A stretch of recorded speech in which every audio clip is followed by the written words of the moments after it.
my DVD has no laugh track. It's really weird. It does not. It does not. And when I saw it growing up, it had a laugh track. It did have a laugh track when it was on syndication. It did prior when it was on cable and everything. It did have a laugh track, and so I don't know what happened there. Even when it went to TV Land in 2002, before they had the massive edits, it didn't have a laugh track then either. When it was on Nick at Night, it did have the laugh track still, and on the DVD, the original release doesn't have the laugh track. I don't know if the new one does, but I know that they did restore the intro for Samantha for the Defense because that was edited out. Right, I remember that. They just kind of cut straight to the It just cut straight to the opening, and which I thought they were going to do like what they did with the Season 2 DVD, was like they did the opening first and then did the intro for Follow That Witch. I thought they were going to do that with Samantha for the Defense. They were going to do the intro after the opening and then cut right into it, but they didn't do it, which I thought was weird. See, we pick up on this kind of stuff when we watch the show. We know. We are those guys, just so you are aware. We are those complete, total dorks, but I love it. I love it. And, it's just, Season 1, your overview of Season 1, I think probably was my favorite season overall of the series.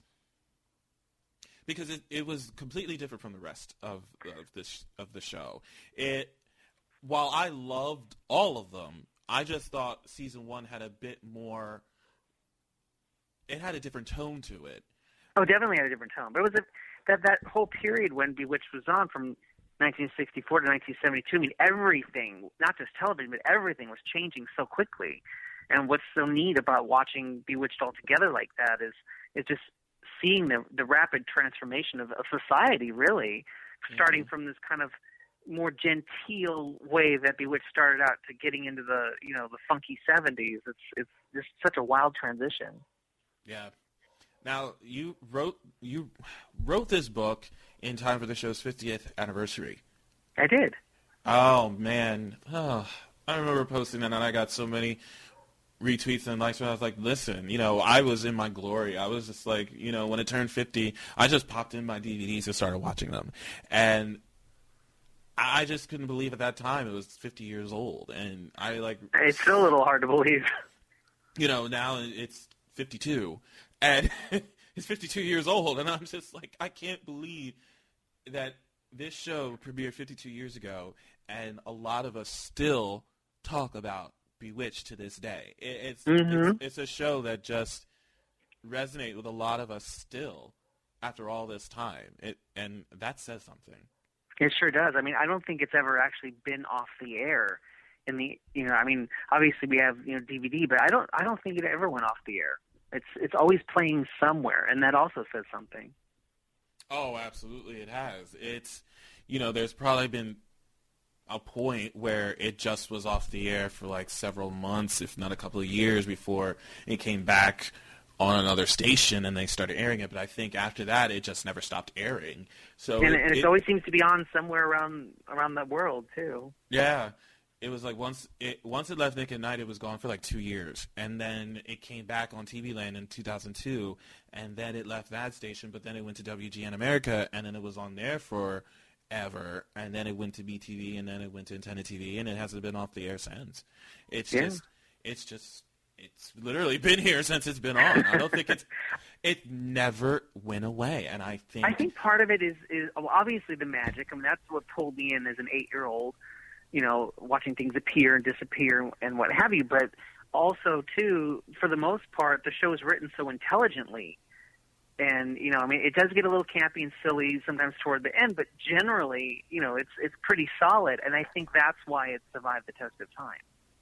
Do you have an episode that is your ultimate favorite that stands out of all the 254 episodes? Oh yeah, definitely. I mean, in the back of the book, I do a kind of a top 10 best and worst. Which some of those were a little hard to figure out, but my number one top favorite was easy. It's Sisters at Heart. And why is that? Because I know that was Elizabeth Montgomery's favorite episode of the And series. What's funny about that is that I picked that as my favorite before I knew it was her favorite.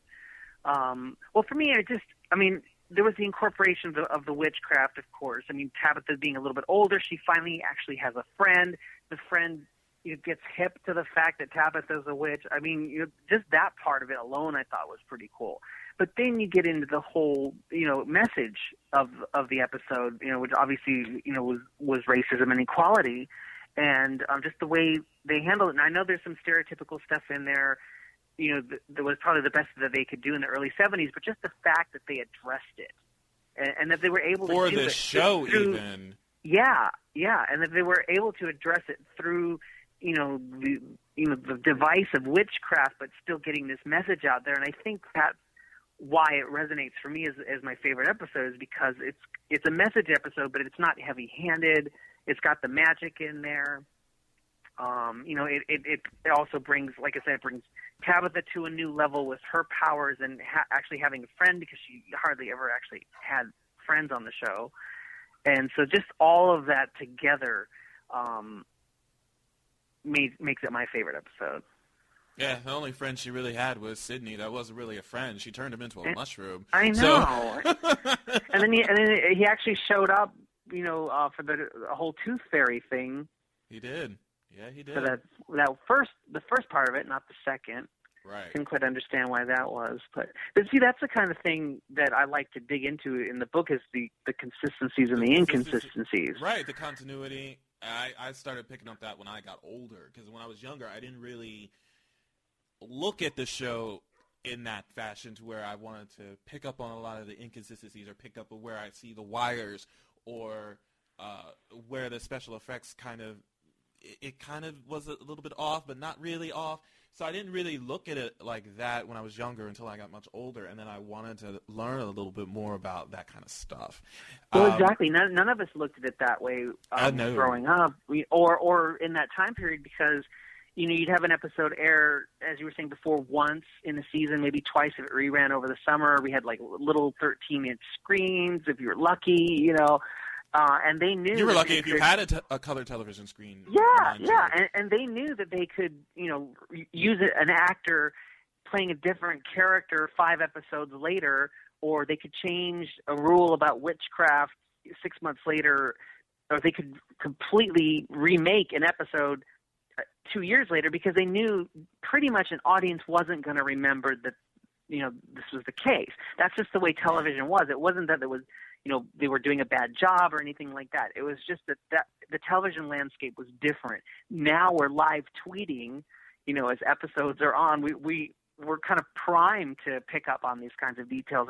And so, like you, when I was growing up, I wasn't paying attention to this stuff. But as I got older, and then also writing my columns for Soap Central, where I pick apart The Bold and Beautiful every other week, had a lot to do with it too. And I just started looking at Bewitched and thinking, what would happen if you lined up all these episodes? And that's what the Bewitched Continuum was born out of. And I mean, it's never meant to be disrespectful or to say, or to be just complaining for the sake of complaining. It's just an observation. It's just my kind of way of seeing the show. I never really looked at it when I started looking at it in that retrospect as me complaining. I just thought it was just more interesting, and it just made me more enamored with the show, because I'm just like, okay, this is something I didn't see before that I'm now seeing now. And, it's one of those things where I'm just like, for its time, they were able to do so much with special effects and whatnot. Oh, my God, yes. And the fact that they had budgets and... Yeah, they had budgets and time constraints and sponsors, and it is rather amazing that they got this show on the air every week with all the special effects. And again, for the time period that it was in, one season, the first season itself consisted of 36 episodes. Season 2 consisted of 38. I know, it's crazy. You barely get any shows now that pass the 30-episode mark for a season. If that, you get them basically running a 22 to 24-episode season. Yep, less if it's on cable. Yeah, 13 being the most I've seen for cable, if not 10. And even Netflix, 13, if not 10, if maybe even less than that.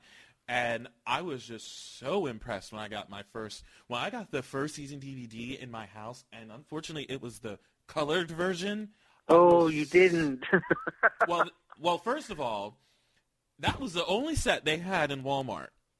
And I was so mad they did not have the black and white version. And I was like, I want the first season. I don't want to go anywhere else. So I wound up buying it. I just turned the TV to black and white when I watched it. Hey, there you go. So I like a purist. I did. I just literally just scaled the TV to black and white, and it was just like, oh, here it is. There you go. That's how I'll watch it. And I have ever since. But when I saw that it was 36 episodes in one season, like, 36? You serious? I didn't know it was that many episodes. I was just so shocked by that. And 254 episodes would be like 12 seasons now instead of 8. Yeah, true. Absolutely. And your pick of your number one, my pick of number one was A is for Aardvark. Oh yeah, that's a good one too. That was my ultimate favorite. That was a tough pick for me, but I think that episode really did set the tone of the series. I mean, I agreed with Bill Asher on that front. It really did. In the scene when Darrin gives Samantha the watch, I just thought it was heartbreaking, and it really just set the tone for that show overall. And what a brilliant episode it was. And I really felt for Samantha in those scenes. I think I almost cried with her at one point when I was younger watching it. And I loved it. I truly loved it. And what other interesting aspect you pointed out in your book that I didn't really pick up on, but you did? I didn't realize Endora did not cast a spell on him except the newspaper in season 1. Isn't that funny? I never realized it hilarious. Myself. Yeah. That was hilarious to me, and I was cracking up. And I reread the sentence again, and I said, "Wait, what? She didn't?" And then I thought about it. I was like, "No, she didn't." Nope. The only time she did was she was trying to help him. And that was the other hilarious thing. Is like she put a spell on him to help him for Maurice, and I said, "Wow, she really didn't put a spell on him. She did other things, but not that." I mean, I didn't even realize it at first until I sat down, and I watched each episode. Obviously, I watched it millions of times before that, but I mean, for the purpose of the book, I watched each episode twice. Once for the synopsis, and then once with all the observations, and everything was handwritten. I wanted to do it on the computer, but I just realized, no, you know what, I'm going to have to kick this one old school.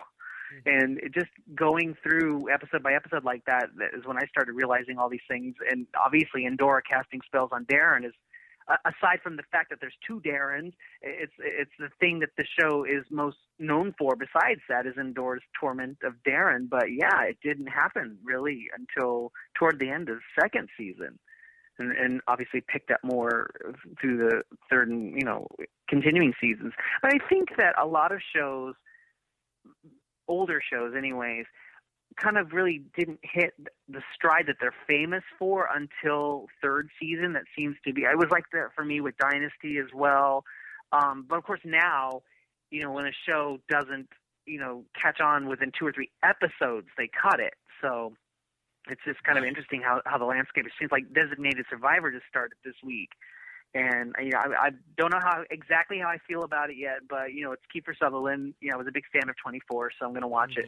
But I'm like going, is this going to still be on in 4 weeks? And all the shows that are coming on, last week and starting up this week. It's like, how many of those are going to be here in October? It's just right. Interesting how the landscape has changed. And it's funny that you say that because, literally after the 4th episode, if I hear it's still going on and it's been picked up for a full season, that's when I'll go back and watch them and then catch up. Because I'm that guy that doesn't want to invest in a new show unless it's going to wind up sticking around. So, that's so true. Because back in the day, you could make that investment, and now you do have to kind of go, let's just wait and see if there's really a reason to. And that's kind of a shame. I mean, I know it's all about sponsors and money and sure, all that stuff, and I understand why, but at the same time it's like, well, why go to the other extreme? I mean, why keep it, instead of keeping a show on for so long that's run its course? And there was Bewitched wasn't one of them in my opinion, but there were so many other ones, and yet now it's like they barely give a show a chance. Right. just kind of wild. They just basically just say, like, okay, after this one and it's not doing too well in the ratings, we cut the show, it's off the lineup, and then they got to do some filler. And it's really a shame that that's what it's come down to. And, ironically,